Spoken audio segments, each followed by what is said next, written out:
Hey, what's up, guys? It's Akeyles here, and I'm doing my review on Injustice 2. So let's get straight into it. Story. The story takes place 5 years after Superman's regime is being ended and Superman is in capture. Batman and friends are trying to piece back the world together, uh, but a group called the Society, a group of supervillains that seem to be led by Gorilla Grodd, try to take over the world. And at the same time, Superman's allies are plotting to get him out of jail. This is a really good story. The story feels like it's ripped straight from a comic book, especially since it's a fighting game, and you know that fighting games don't really have that much great detail into story. Gameplay. One new feature that they did add is the option to choose a character in the story mode. So if there were two characters there, you got to choose which character you want to fight, and it gives you different dialogue depending on which one you chose. The gameplay is solid. Each character has its own different timing and own different movesets. Each character feels unique to himself, and no character feels like another one, so there's no clones in the game at all. Another thing to mention is there are no combos in the game that I've seen so far that take you from full life to no life, and that's because the more hits the combo does, the less damage that your actual moves do. I've seen Flash do a 57 hit combo, and I was noticing that his punches were only doing about 1 damage when normally they do about 17 towards the end of the combo. What that does for the gameplay is it makes it where you have to approach multiple times versus approaching only 1 or 2 times with and then doing a long extreme combo, which I believe takes more skill to approach somebody and to open them up than to only approach them one time and then put in a long string of combos. For a fighting game, there's only pretty much one game mode that could be 1 versus 1, but this game does add different twists to with their new edition of multi-universe. This multi-universe is something similar to what they had on Justice 1, which was Star Labs, but it has a whole new online daily challenge feel to it. In the multi-universe, there are different worlds that pop up.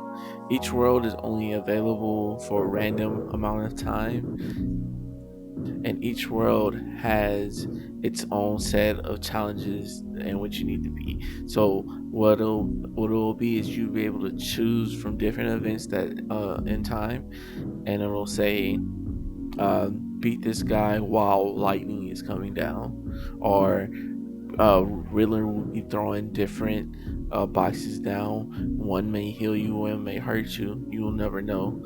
Different challenges like that. Also, fight. You're in this world. You're super sped up, or you're super slow, which throws off your time and things like that. This keeps it fresh for those players who don't want to hop online and play against the cheese or just better players, and they just want to sit back and just play by themselves, because these different events pop up randomly and frequently. Beating these challenges help you level up your character.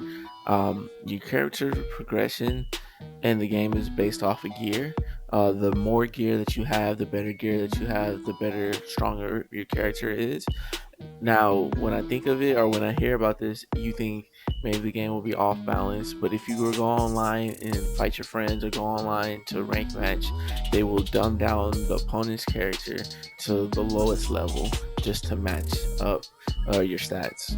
But I don't recommend anybody who's just hopping on just to hop straight on into the online multiplayer, because even though they're dumbed down to level 1, they still have gear with bonus stats that will the gear might still be weaker, but it's still epic gear, so it still has a little advantage over somebody with no gear.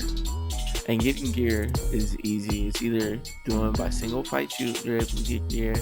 By multi-universe, you're guaranteed to get a lot more gear. And then they have a new system or a new game mode with a guild. In this game, you're able to bring your guild together and do different challenges in a different section of the multi-universe that is just set for gear guilds.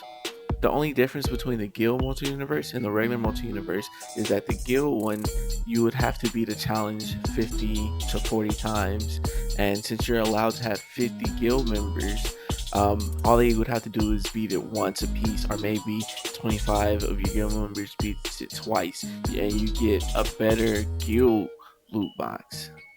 Now let's talk about gear. Gear is just different items that drop, which just like in an MMO game, will power up certain stats. Now, the gear drops randomly, and you are able to combine gear, or you can make one gear looks like another one.